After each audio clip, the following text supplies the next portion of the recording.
Nous restons dans le cadre de la réflexion du chapitre 1 consacré aux origines et à la spécificité de la philosophie. Nous avons étudié dans la première partie les motivations originelles de la philosophie et cela nous a permis de comprendre que les premiers penseurs ont cherché à construire une pensée rationnelle et critique. C'est justement ce que nous allons voir dans la deuxième partie consacrée à la question de la spécificité de la philosophie. Au bout du compte, cette étude devra nous permettre de dégager l'intérêt de la philosophie en tant que pensée rationnelle et critique. Quelle sera donc notre démarche pour montrer cet intérêt-là? Nous allons dans un premier temps définir les notions de pensée rationnelle et de réflexion critique.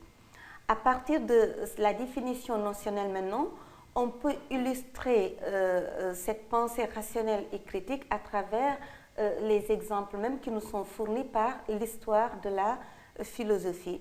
Et à partir de cela maintenant, nous serons à l'aise pour pouvoir dégager l'importance que représente la philosophie en tant qu'elle est à la fois une pensée rationnelle et critique.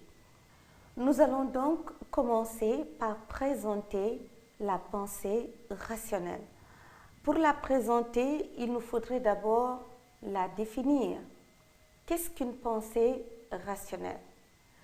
La première chose qu'on peut dire, c'est que la pensée rationnelle est construite de façon méthodique par la raison.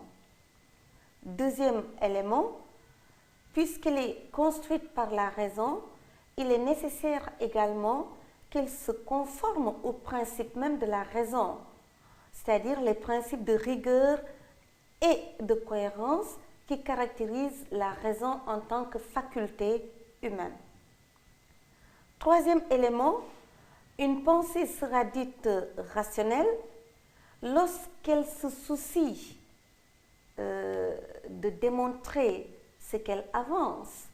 C'est pourquoi nous disons que c'est une pensée soucieuse de preuve, de démonstration, mais également de justification.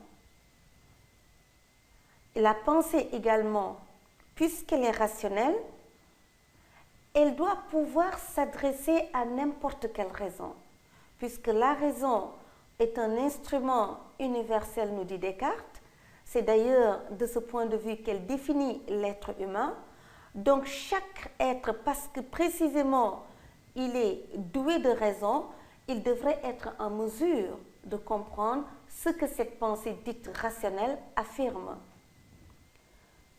C'est ce qui nous permet de dire que la pensée rationnelle s'oppose radicalement d'autres modes de connaissance tels que l'opinion, le préjugé ou la croyance, qui sont en réalité des modes de connaissance qui pêchent par manque de justification. C'est des affirmations non fondées en raison, et souvent d'ailleurs qui sont particulières soit à l'individu, soit à un groupe bien déterminé, ou à une appartenance de quelque nature qu'elle puisse être. Une fois que nous avons terminé la définition, on peut maintenant procéder à l'analyse de la définition pour dégager les caractéristiques fondamentales d'une pensée rationnelle. Analyse de la définition. La première chose qu'on peut retenir, c'est que la pensée est dite rationnelle parce qu'elle part de la raison elle-même. Autrement dit, elle est le produit de la raison, elle provient de la raison et elle se soumet également aux principes de la raison. Deuxième élément, elle se caractérise essentiellement par la méthode et la logique, ce qui nous amène donc à définir à la fois la méthode et la logique. Que faut-il entendre par méthode? La méthode définit un cheminement qui part de l'identification d'un problème à sa résolution en justifiant chacune de ces étapes. Cela veut dire que la pensée rationnelle et méthodique, Ce n'est pas une pensée qui avance par tâtonnement à l'aveuglette, mais c'est une pensée qui, justement, parce qu'elle définit un cheminement qui va de l'identification d'un problème. On identifie le problème et c'est la raison pour laquelle on a l'habitude de dire un problème identifié est à moitié résolu. Cela manifeste de la présence de la raison parce que la raison est une faculté d'ordre, de classification. Donc elle me permet d'identifier un problème avec exactitude. Une fois que ce problème est identifié, je dis maintenant comment je vais procéder étape par étape jusqu'à la résolution finale de ce problème. Mais on justifie également, on voit l'enchaînement, comment je passe d'une étape à une autre étape. Qu'en est-il maintenant de la logique? La logique, elle se définit comme étant une suite de propositions déduites les unes des autres, ce qui en assure la cohérence et la rigueur. Rappelez-vous, nous disions que les premiers philosophes ont critiqué la pensée mythique parce que précisément, disaient-ils, que le mythe est ruiné de l'intérieur par la contradiction.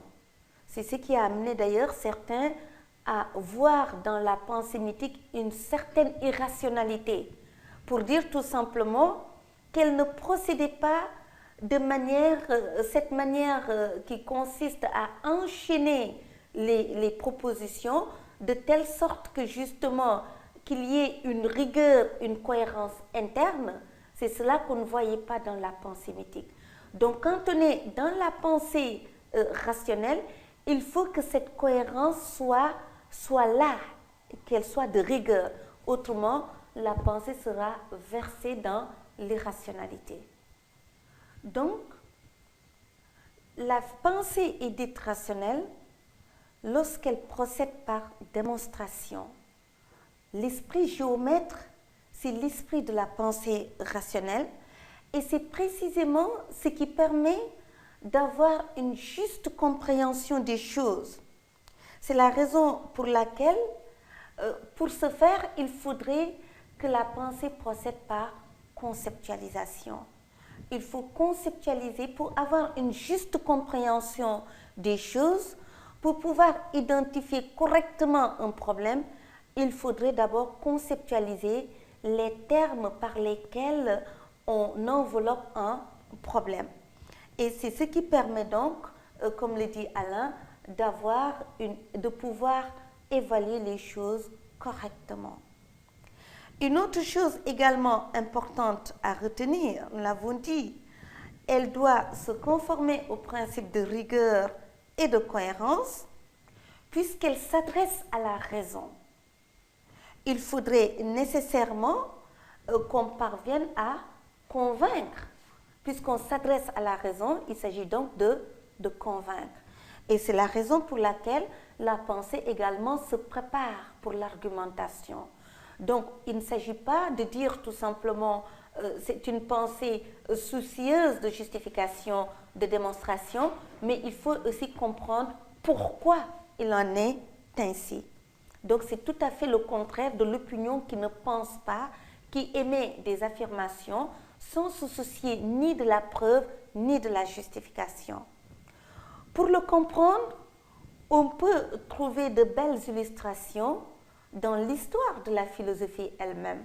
Par exemple, l'allégorie de la caverne de Platon traduit parfaitement ce que nous voulons dire ici. C'est Platon qui explique au livre 7 de la République comment notre condition initiale traduit une certaine ignorance. Il dit ceci, imagine un antre souterrain très ouvert dans toute sa profondeur du côté de la lumière du jour, et dans cet antre des hommes retenus depuis leur enfance par des chaînes qui leur assujettissent tellement les jambes et le cou qu'ils ne peuvent ni changer de place ni tourner la tête et ne voient que ce qu'ils ont en face. À travers cette image, Platon veut montrer que sans éducation, nous faisons foi la plupart du temps aux ombres qui traduisent ici les apparences, pour montrer tout simplement que la condition initiale de l'homme est l'ignorance. Donc pour accéder au savoir, il faudrait une certaine éducation. Et cette éducation est une éducation à la rationalité, c'est-à-dire une ascension qui permet à l'être humain de quitter peu à peu le monde des apparences, qui traduit le monde des faux fuyants, le monde du mensonge, le monde de la superficialité, pour pouvoir maintenant peu à peu accéder à la véritable réalité. Mais cette accession à la réalité profonde de l'être, on ne peut y parvenir que par le moyen de la raison. Donc apprendre à faire foi à la raison et ne pas accorder du crédit, c'est-à-dire ne pas faire confiance en nos sens. Donc en réalité, cette allégorie de la caverne, c'est une image dont se sert Platon pour expliquer le concept philosophique des deux mondes. Parce que pour Platon, il y a ce qu'on appelle le monde sensible, qui est un monde faux, et le monde intelligible, qui est la vraie réalité. Et par voie de conséquence, si on veut accéder à la pensée rationnelle, il faut faire ce qu'on pourrait appeler une conversion du regard. Et la conversion du regard consiste à détourner son regard de l'inessentiel pour le poser sur l'essentiel. Donc ce qui veut dire apprendre à ne pas accorder sa confiance à ce qui se présente sous nos yeux, c'est-à-dire cette connaissance d'une manière générale qui nous est offerte par le moyen de nos sens. Mais on peut également trouver un autre exemple chez Descartes, considéré comme étant le père du rationalisme. Et Descartes dit « ne rien conclure tant que les raisons de conclure n'ont pas été présentées ». C'est cela même qui définit le rationalisme. Et à partir de là maintenant, il faudrait justement utiliser la raison pour accorder une certaine valeur aux choses qui se présentent sous nos yeux. Cela veut dire quoi? Lorsque l'on vous dit par exemple quelque chose, au lieu d'y croire, mais utilisez votre raison pour y réfléchir, pour se dire peut-être qu'il se pourrait qu'il y ait autre chose derrière. Et à chaque fois qu'on me parle, que je puisse prendre le temps d'utiliser ma raison pour analyser ce qu'on me dit, pour voir les failles. Il se pourrait qu'on veuille me tromper. Et Descartes le dit, lorsqu'une personne me trompe, ne serait-ce qu'une fois, je dois douter de cette personne. Et au-delà même me dire, puisqu'une personne a été capable de me tromper, tout le monde peut me tromper. Donc à chaque fois qu'une situation se présente à moi, il me faut user de ma raison pour l'analyser. Retenons que la pensée rationnelle, en un mot, c'est une pensée à travers l'exemple de Platon et de Descartes, c'est une pensée qui se veut véridique, donc qui se donne les moyens de fonder toute affirmation posée. C'est ça l'idée qui ressort de cette analyse. Maintenant, une fois qu'on a terminé cette pensée rationnelle, il y a une autre dimension également qui caractérise la pensée philosophique, elle est une réflexion critique. Donc, qu'est-ce qu'on entend par réflexion critique? La réflexion critique traduit une attitude de l'esprit, une posture intellectuelle qui consiste à interroger, à examiner le fondement de toute pensée et de toute action pour juger de leur valeur. C'est ce qu'on a l'habitude d'appeler très simplement le retour de la pensée sur elle-même. C'est la raison pour laquelle on a l'habitude de dire que la philosophie est une pensée au second degré. Donc réfléchir de manière critique, c'est aller en profondeur. Comment va-t-on s'y prendre pour analyser cette définition que nous venons de donner? Qu'est-ce qu'elle veut dire en réalité? C'est cela. Donc, la réflexion critique renvoie à la capacité à penser par soi-même. Arrêtons-nous un instant pour expliquer ce propos. Que signifie penser par soi-même et partant à l'autonomie intellectuelle? Lorsqu'on pense par soi-même, cela veut dire qu'on refuse ce que Kant appelait les directeurs de conscience. On refuse de se soumettre en gros à toute autorité, quelle qu'elle soit. Donc, être capable de penser par soi-même veut dire accorder du crédit. Le seul tribunal qui vaille véritablement, c'est le tribunal de la raison.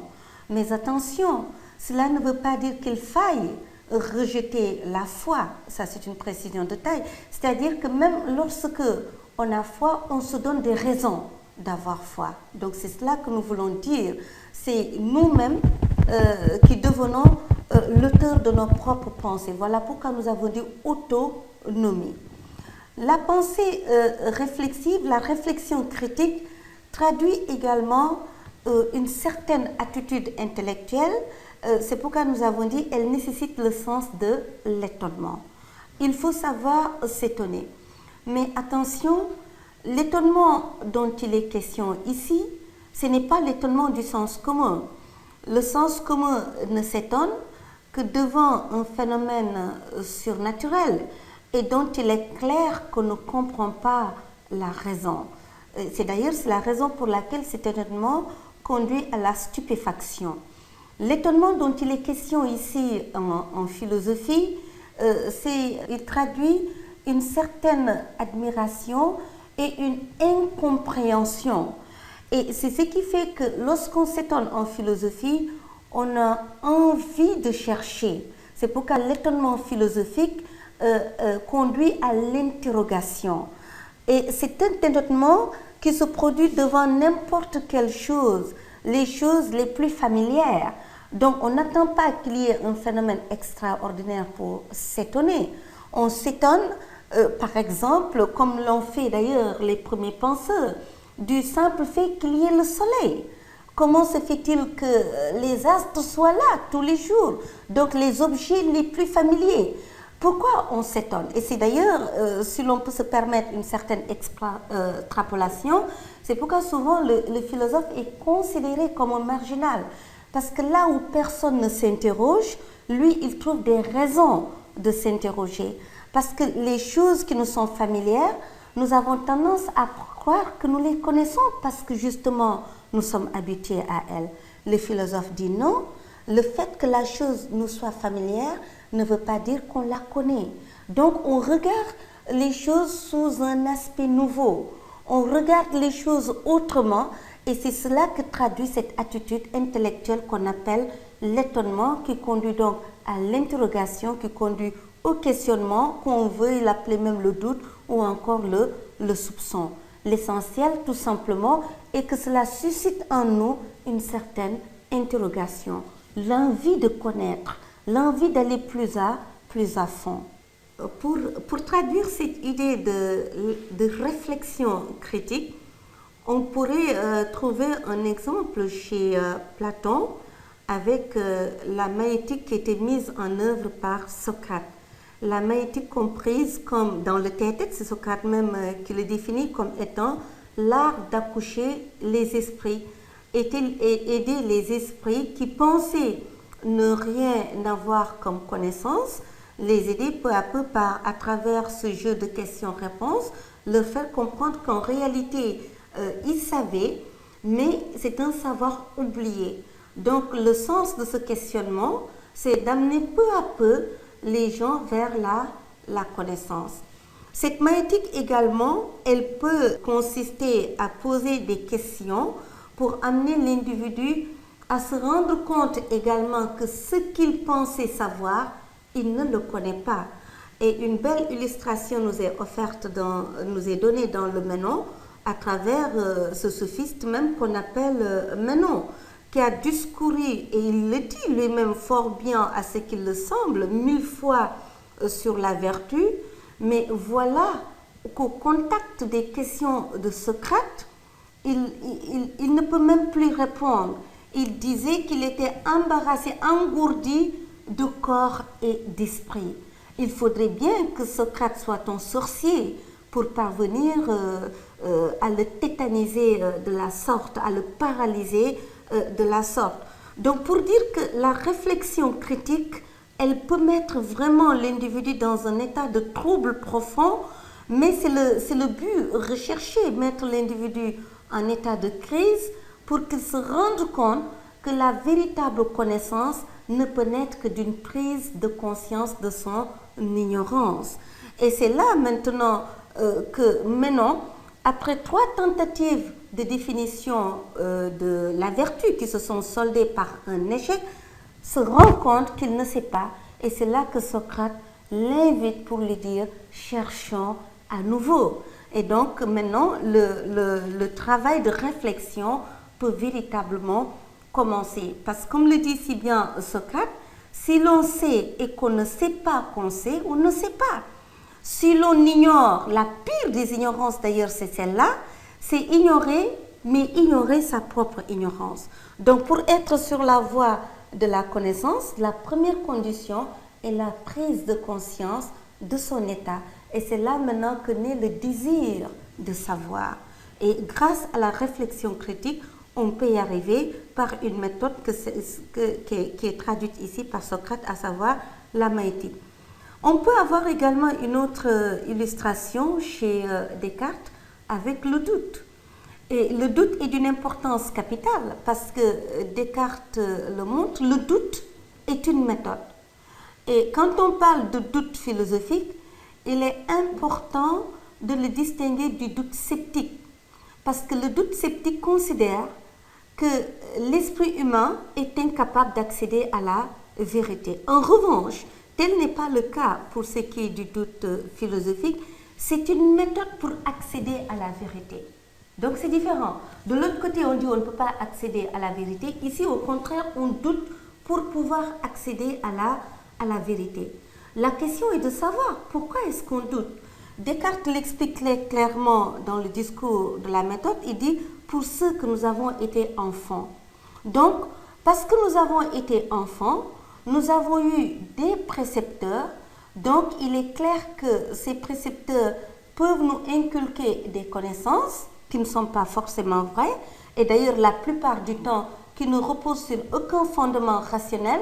Donc, lorsqu'on arrive à un certain âge dans sa vie, il faudrait avoir le courage, comme le dit Kant, sapere audi. Il faudrait avoir le courage de remettre en question toutes les connaissances admises jusqu'à présent, tenter de les renverser pour pouvoir maintenant les reconstruire. Donc, ce n'est pas une simple négation de ce qui était là, on nie pour mieux refonder. Et d'ailleurs, ce doute traduit parfaitement l'entreprise critique qu'est cette entreprise philosophique. Mais également, moi-même, comme nous l'avions dit tantôt avec la pensée rationnelle, je peux me tromper moi-même, je peux faire confiance à ce que mes sens m'enseignent. Descartes dit il faut oser douter. Et quand on doute, on peut parvenir à une connaissance mieux fondée, à une connaissance certaine. Donc le but du doute, c'est de parvenir à une connaissance certaine. Et c'est là qu'Alain vient pour reprendre les choses en main, pour mieux les préciser. Donc le doute philosophique n'est pas un doute de faiblesse. Je ne doute pas après avoir été trompé. Parce que là, c'est juste de constater avec regret que j'ai été trompé. Mais on doute pour éviter d'être trompé. Ayant défini donc la philosophie par ce qui la caractérise, à savoir la rationalité et l'esprit critique, on peut maintenant dégager l'intérêt de la philosophie. Alors, l'intérêt de la philosophie, on peut y voir un intérêt double. Il y a ce qu'on pourrait appeler un intérêt théorique et de l'autre côté un intérêt pratique. L'intérêt théorique renvoie au fait que la philosophie, justement, à travers son caractère critique, elle permet de fonder des connaissances certaines, comme nous venons de le voir à travers l'entreprise cartésienne marquée par le doute. Mais en même temps, la philosophie donne du mouvement à chaque pensée pour évoluer. Parce qu'en réalité, c'est là peut-être qu'il est bon d'opérer une distinction entre l'esprit de critique, où il ne s'agit où il s'agit de critiquer pour le simple plaisir de critiquer, même qui peut un peu aller friser la méchanceté. Mais l'esprit critique qui caractérise la philosophie, c'est un esprit constructif. En réalité, on critique pour permettre à l'autre de se remettre en question pour aller de l'avant. Donc, puisque la philosophie, elle, sa spécificité également, c'est de réfléchir sur la totalité de l'être, y compris nos connaissances pour mieux les fonder. Donc, l'entreprise philosophique permet à chaque connaissance d'aller de l'avant. Quant à l'intérieur pratique maintenant, qui renvoie à l'attitude, au comportement ou à l'art de vivre, c'est cela que nous verrons à travers le chapitre 2 consacré aux grandes interrogations, où nous allons montrer que la finalité au fond de la philosophie, c'est la sagesse. Donc, quand nous arriverons à ce niveau, nous dégagerons l'intérêt pratique de la philosophie. Que devons-nous retenir? 1. La philosophie apparaît comme une tentative d'explication rationnelle du réel. 2. Elle a pris forme dans le cadre du renversement du mythe. 3.